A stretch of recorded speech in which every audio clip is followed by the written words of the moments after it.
गज़वाए हिंद। गज़वाए हिंद क्या है? आखिर इस टॉपिक को लेकर इंडिया और पाकिस्तान में कुछ लोग, खासकर धार्मिक कट्टरपंथी लोग, जो एक्सट्रीमली शिद्दत पसंदी से इस टॉपिक को बढ़ावा दे रहे हैं। आखिर ये गज़वाए हिंद का टॉपिक आया कहाँ से है? गज़वा, ये तो एक अरबिक शब्द लगता है और ये शब्द आया भी अरब से। इस्लामिक पैगंबर हज़रत मोहम्मद मुस्तफ़ा सल्लल्लाहु अलैहि वसल्लम ने फरमाया, मेरी उम्मत के दो ग्रुप ऐसे हैं जिन्हें अल्लाह जहन्नम की आग से बचाएगा। एक वो जो ईसा इब्न मरियम के साथ मिलकर दज्जाल का मुकाबला करेगा, और दूसरा ग्रुप वो जो हिंदुस्तान पर चढ़ाई करेगा। मुसलमानों को अपने पैगंबर की बात पर पूरा यकीन है, लेकिन क्या इसका मतलब ये निकलता है कि पाकिस्तान हिंदुस्तान पर हमला करके उसे फतह कर लेगा? क्या पाकिस्तान हिंदुस्तान को हरा सकता है? पाकिस्तान की 100% आबादी लगभग इस टॉपिक को जानती है, लेकिन वही हिंदुस्तान की आबादी के सिर्फ 30 से 35% लोग ही इस टॉपिक को जानते हैं। पर ऐसा क्यों?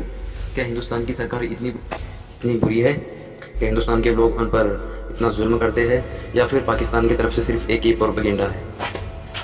क्या पाकिस्तान हिंदुस्तान को जंग के मैदान में हरा सकता है? चलो आइए हम कंपेरिजन करते हैं दोनों कंट्री का।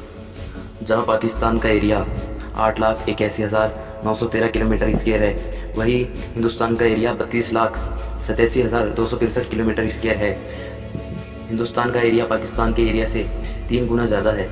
वही दोनों कंट्री की अगर आबादी देखी जाए तो पाकिस्तान की आबादी 227 मिलियन है, जो दुनिया की 5वीं बड़ी आबादी है। वही हिंदुस्तान की आबादी 1.39 बिलियन है, जो दुनिया की दूसरी बड़ी आबादी है। अगर मिलिट्री पॉइंट ऑफ व्यू से देखा जाए तो पाकिस्तान के पास 12,47,000 आर्मी पर्सनल है, और ये आर्मी दुनिया की 9वीं सबसे बड़ी आर्मी है। वही हिंदुस्तान के पास 26 लाख फ़ौज है, जो दुनिया की 4थी बड़ी आर्मी है। और सबसे ख़ास बात यह है कि ये दोनों कंट्री न्यूक्लियर आर्म कंट्री है, जो जंग के मैदान में गेम चेंजर साबित हो सकती है। इस कॉम्प्रिहेंशन से ये बात ज़ाहिर होती है कि इन दोनों मुल्कों में ज़मीन और आसमान का फ़र्क दिखाई देता है। तो क्या पैगंबर साहब सल्लल्लाहु अलैहि वसल्लम की बात गलत है? पैगंबर साहब सल्लल्लाहु अलैहि वसल्लम की बात 100% सही साबित हुई, क्योंकि 8वीं सदी ईस्वी में उमैया अम्पायर के कमांडर मोहम्मद बिन कासिम ने सिंध, जो उस वक्त हिंदुस्तान का हिस्सा था, को फतह करके ये बात साबित कर दिखाई है।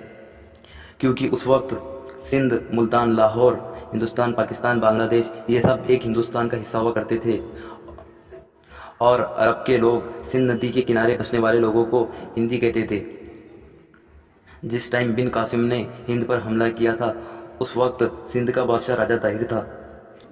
उस वक्त हिंदुस्तान में बहुत सी गैर इंसानी रस्में अदा की जाती थी, जैसे सती की प्रथा, जात पात का निज़ाम, ब्राह्मण, क्षत्रिय, वैश्य, शूद्र, निचली जात के लोगों को आम जगहों पर आना मना था। लेकिन मोहम्मद बिन कासिम ने इन सब रस्मों को बंद कर दिया और लोगों का दिल जीत लिया। लोग उनसे इस कदर प्यार करते थे कि जब वो वापस अरब लौट रहे थे तो लोग उनको उनके साथ कई मीलों तक का सफ़र करके उन्हें छोड़ने गए। मोहम्मद बिन कासिम वो पहले अरबी और इस्लामी कमांडर थे जिन्होंने हिंदुस्तान की सरजमीन पर इस्लाम लाया। इसलिए बहुत से एक्सपर्ट, शोधकर्ता, इतिहासकार और ब्यूरोक्रेट्स ये मानते हैं कि गज़वाए हिंद हो चुका है और वो मोहम्मद बिन कासिम ने किया। लेकिन पाकिस्तान में गज़वाए हिंद के टॉपिक को लेकर पाकिस्तानी मिलिट्री, उनके कुछ मिनिस्टर और कुछ मौलवी लोगों में